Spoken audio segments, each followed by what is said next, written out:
JT here with Treasure Valley Financial Planning, here to address the question, when should I take my Social Security benefit?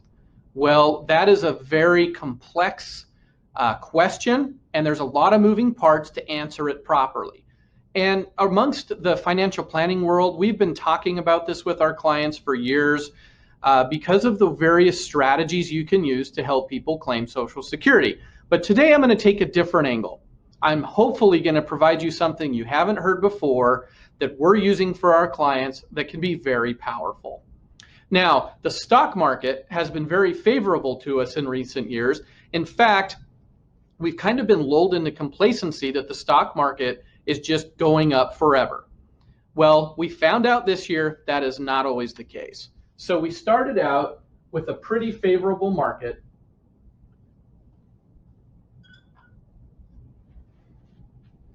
And this is not to scale, so don't hold that against me, but we started out for several years with pretty favorable markets. And then we hit this point right here. So what's the strategy with Social Security as it relates to favorable markets and in turn, hopefully, a good appreciation in our investment accounts? Well, let me give you an example. I had a client named Mike who we started working with maybe 10 years ago. But when Mike turned 62, he asked us, would it make any sense to take my Social Security now?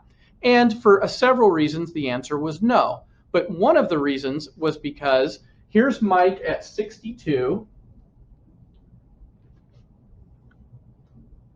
and he turned this year 68. Well, in between his age of 62 and 68, we had very favorable markets for the most part, and Mike's accounts were doing well. So we decided to spin his income from his accounts.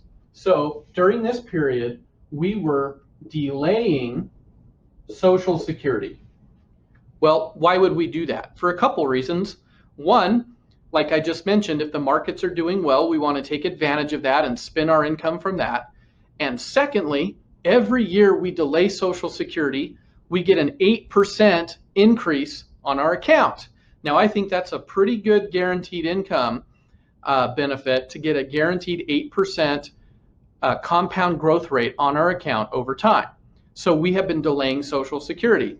Well, Mike, who is 68 now, this year, as we moved into this rocky market that took place a few months ago, we called up Mike and changed his strategy from delaying Social Security to taking Social Security.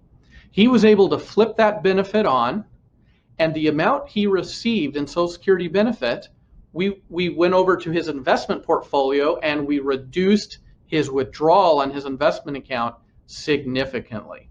One thing we want to try to avoid is withdrawing money from our investment accounts while the market's going down. That's called compound interest in reverse or in the negative way. We don't want to do that. So think about this for your own benefit. Now may be a good time to consider flipping on some guaranteed income. Could be a pension plan or Social Security. And when markets are favorable, consider spinning the income from those and letting your guaranteed income streams ratchet up for you for a future time and place when you can utilize them to hedge against a market downturn. Hopefully this helps. This has been JT with Treasure Valley Financial Planning, helping you retire confidently in the Treasure Valley. Thanks and have an awesome day.